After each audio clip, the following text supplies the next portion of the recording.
friends, this is Ashley with Uncommon Roots Homestead, and I am in the kitchen, clearly, next to our beautiful art, and I am about to feed my sourdough starters. I'm gonna feed both of them.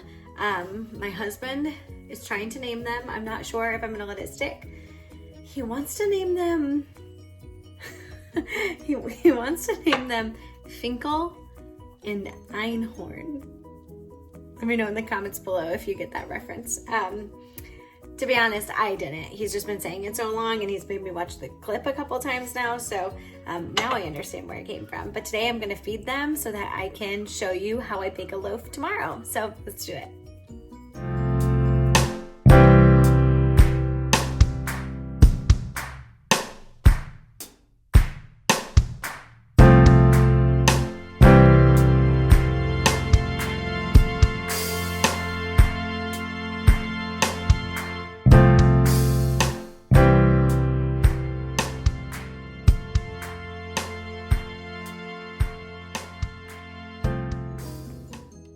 All right, I've got my cozy attire on. I don't know if you can see my slippers.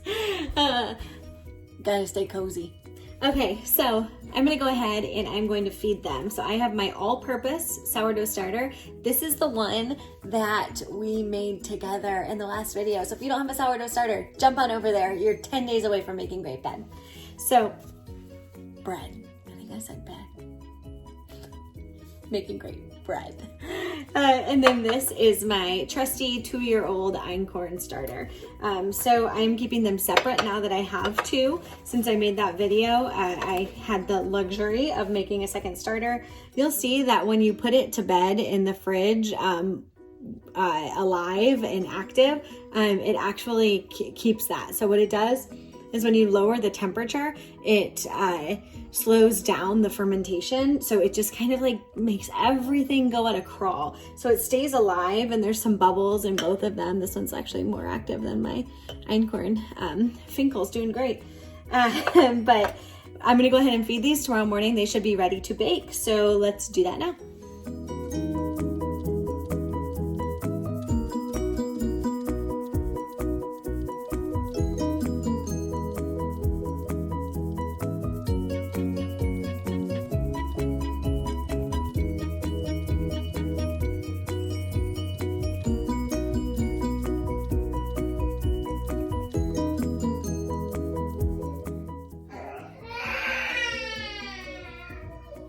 This is just really, I don't know if you can hear both of them because I have the mic on, but the animals have gone mad. I'll be right back.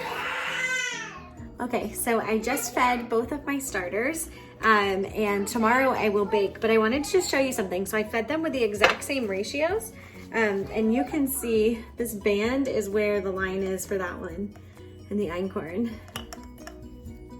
You can see. So they're both at the same level right now. So what we'll do is I only have one rubber band, so I marked Finkel, who is the all-purpose flour. He's laughing at me. And the all-purpose flour starter, and the other one will just watch it rise next to it. So I'm gonna set these on the counter overnight. It's a little chilly in the house, but I expect them to probably not quite doubled, but have definitely grown by the morning. So we'll check in then.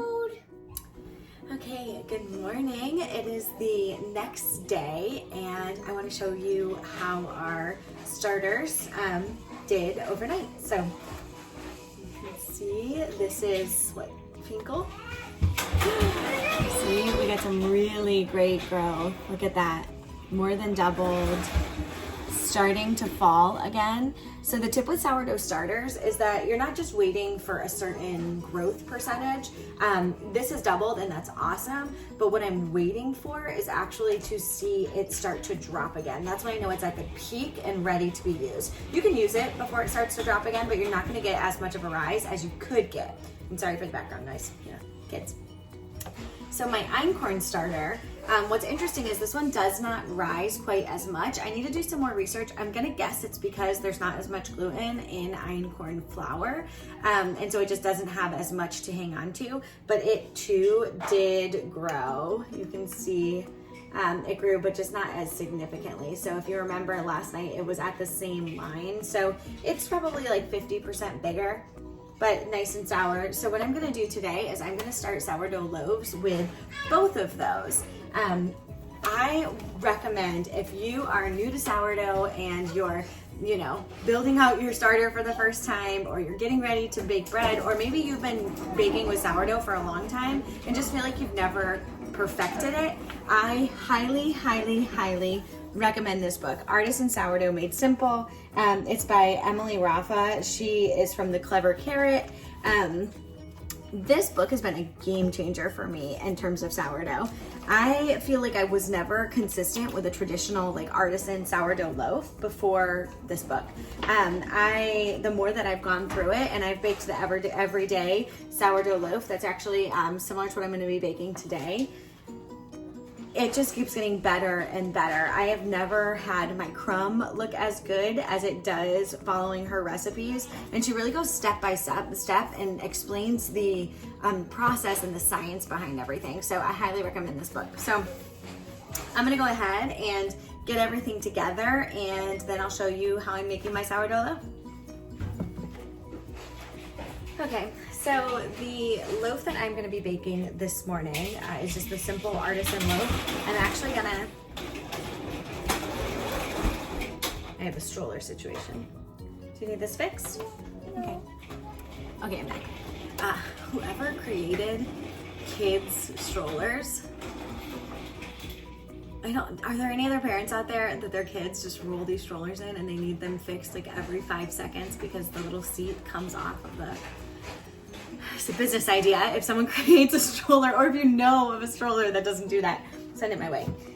Okay, but I'm gonna be creating or baking just a simple artisan sourdough loaf. So what I'm gonna do is 50 grams of my starter, 350 grams of warm water. I'm gonna stir those together and get it nice and incorporated. Then I'm gonna add 500 grams of flour and then about 10 grams of salt. And today with Finkel, I'm going to be using those, the onion grass that I dried. I think I did this on Instagram. So if you follow us on Instagram, then you would have seen it. But if you have a ton of that onion grass growing in your yard, and you'll know if you have it, because when you mow the lawn, it smells like fresh garlic or onions. If you don't treat your yard with any fertilizers or chemicals, or anything like that, those are totally edible. And so what I do, we don't treat our yard with anything. So what I do is I go and I harvest all of those and I treat them like chives. So I dry them out. So you can see this is nice and all dried, and they taste just like chives. So I'm actually gonna add those into my all-purpose loaf, and then my einkorn loaf, I think I'm gonna add honey to and do like a sweeter loaf. And I'm thinking about doing a third loaf. Thinking about doing a third loaf and adding chocolate chips. So anyways, anything that I'm going to add to it, I'm gonna do that during the stretch and folds. During the bulk fermentation. So I'm gonna go ahead and get started. Again, that's 50, 350, 500 salt. Yes, you can help. And we've got a helper today. And the light is bright. Okay, let's do it now.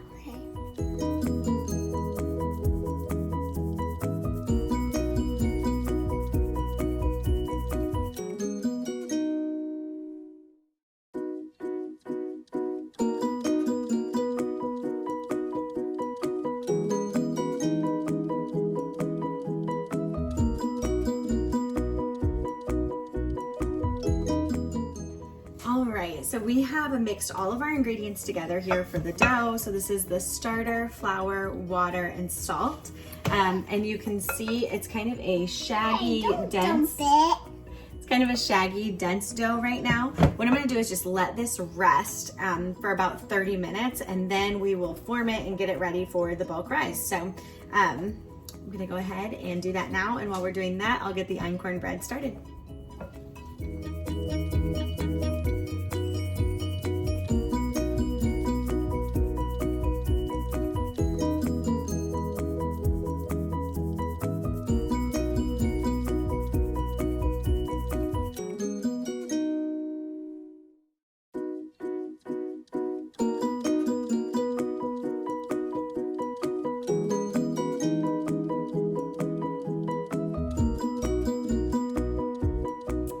All right, so it has been 30 minutes and now it's time to shape our dough for bulk fermentation. So this is what it looks like right now. It's rested. So now to shape it, what we're gonna do is I'm just gonna pull it up and I'm going to pop it over. And I'm gonna do this, I'm gonna just keep circling the pan or the bowl, and I'm gonna keep pulling it until it gets a little bit stiff or firm. It usually takes like 2 pulls on each side in my experience. So you're getting all of that gluten nice and worked. See, it's starting to get a little bit tougher. That's what we want. And so we're just kind of forming it into a ball by pulling and folding and kind of pressing in as you hit the edge. So once it's getting nice and tight, then, and I think I just went around more than twice, so I think that was three times each.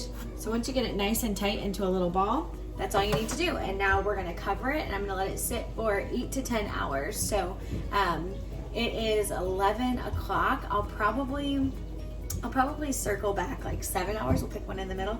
I'll circle back around 6 o'clock tonight, and then we will be ready to start baking. So, yeah, let's do it. All right, so a couple things. Forgot I was gonna add the onion grass to this. So I'm still gonna do that. I'm just gonna do it during the stretch and folds. And then I wanna talk about stretch and folds. So those are totally not necessary. I could just leave this and not touch it again for 10 hours and be good to go. But when I'm baking during the day, I like to add stretch and folds. It helps add a lot more air into the dough. You get a better crumb. And it helps it be a little bit fluffier. So, and it's kind of fun, right? Everybody likes to touch their dough and feel like it's like an active process of baking bread. So stretch and fold is essentially what I just did to shape it. I'm just gonna pull up the corners and then fold it over, and then turn, pull up the corner, fold it over, turn, pull up the corner, fold it over, turn one more time, pull up the corner, fold it over. So when I'm adding toppings, you can do that during this stage. I'll just pour some on, pull it up, fold it over, pour some on, pull it up, fold it over, and that kind of really gets it integrated into the dough. So I'll go ahead and do that in my first set of stretch and folds. So you can do stretch and folds every 30 minutes, every hour. You can do 1 stretch and fold, you can do 10 stretch and folds. There's really, it's not like a critical part of the process, so you can do as many as you want. I'll probably do them about every hour as I think of it. So I'm gonna let this rest at about noon. I'll circle back. So I'm gonna go ahead and form my einkorn, and then we will let both rest, and then we'll do some stretch and folds. All right, so I already added in, I can't really undo it now. I sprinkled that on and did 1 stretch and fold. So what I'm gonna do is actually do that 4 times. So I'm just gonna sprinkle some of this onion grass. You could use chives, you can use whatever you want. And then I'm just going to stretch up the side and fold it over and press. So super easy. I've done it twice, so I'm not gonna do it on every side or it'd be a little overwhelming. So I'm just gonna do that 2 times. So I probably used about 2 or 3 tablespoons of onion, or you could do chives. These are what I had, and they're gonna be delicious in here. So I'm just gonna do a couple more stretch and folds, and then I'm gonna let this rest for another hour or so, and then we'll stretch and fold again.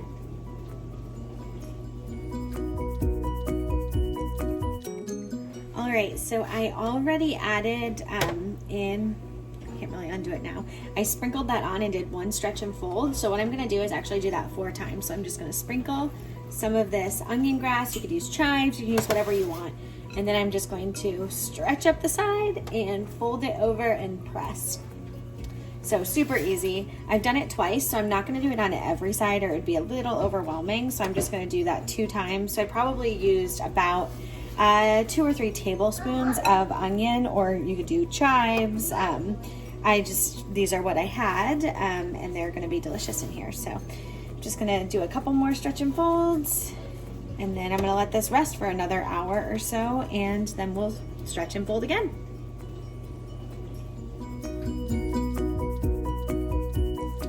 All right, it is about 5 o'clock, so it's been about 6 hours since we first made the dough. So I'm gonna show you what we're working with, and then we're going to get it in for the, first I'm gonna shape it, let it rest for 10 minutes, and then I'm going to form it, and I'm going to put it in my Banneton to do the second shorter rise, which will be about an hour, and then we will bake it. So the couple things that I have here, I have my Banneton basket. I'm gonna leave the cover on for this, and I sprinkled it with flour already so that my dough won't stick. I've got my workstation. I've sprinkled some flour here already. I do have my scoring blade. I don't need that quite yet. I'll need that after this second rise. And then I have 2 different bread scrapers. This one is a little bit of a thinner plastic. I use this one to get the dough out of the bowl, and then I'll use this one while I am shaping. So I'm gonna go ahead and do all of that and show you what I do.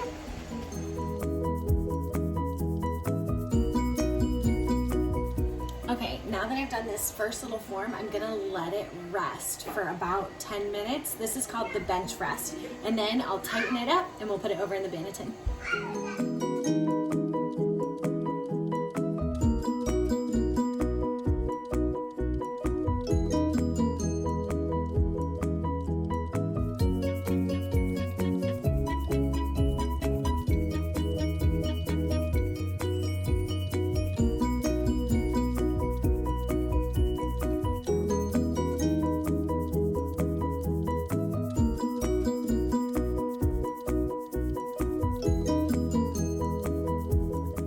Hey friends, it is later that evening. My parents actually came over for dinner and we just had a good time with them, and I may or may not have baked the bread and we ate it. You can see the remnants. So I understand that I've just left you with about half of the instructions, but I can walk you through what you do at the end there. So when I left you, we had both of our bread doing their second rise in the Banneton baskets. So what you want to do is, after about an hour of that rise, once it's gotten puffy but not quite doubled in size, you want to take a piece of parchment paper cut to approximately the size of the Banneton that you're using. Flip it over so that the bread comes out of the Banneton basket. Now you remember have floured that basket really well, so it shouldn't stick. If it is sticking, just hold it upside down, maybe hit on the back of it for a little bit, and it should pop right out. And then you want to score the bread. So this is where you get to get creative. You can either do it with a razor blade if you have one, or if you just have a sharp knife, you can use that. So you just want to create a place that steam can exit. That's really important. If you don't do it, it's going to crack, and it'll inevitably crack where you don't want it to. So make sure that you score the bread. And then what you're gonna do is you're going to preheat your oven to 500 degrees with a Dutch oven in the oven. So you're preheating the Dutch oven. Once that is up to 500 degrees, you're gonna remove the Dutch oven from the oven, lower the temperature to 450, and then place that parchment paper with your bread on it into the Dutch oven and put the lid back on. You're gonna bake that for 20 minutes, and then you'll remove the lid, bake for 30 minutes, and then you'll remove the whole bread, the whole loaf out, put it straight onto the oven rack for the last 10 minutes. That gets it really crisp, and let me tell you, it was absolutely delicious, phenomenal. Wish I had a picture. It was one of those things where they were coming over for dinner. We weren't gonna make the bread, but then it was getting late, so I decided to put the bread in, and then we just ate it all, but it was delicious. And hopefully this has helped you enough with the steps leading up to that point to be able to try to go ahead and make your own loaf. I'll make sure to drop all of the instructions down in the comments below or in the description below, so that if you have any questions, you can hopefully reference that and make your loaf successfully. Thanks so much for joining me today. I appreciate it. And if you're not already, make sure to head over to Instagram and find us at Uncommon Roots Homestead. Have a great night.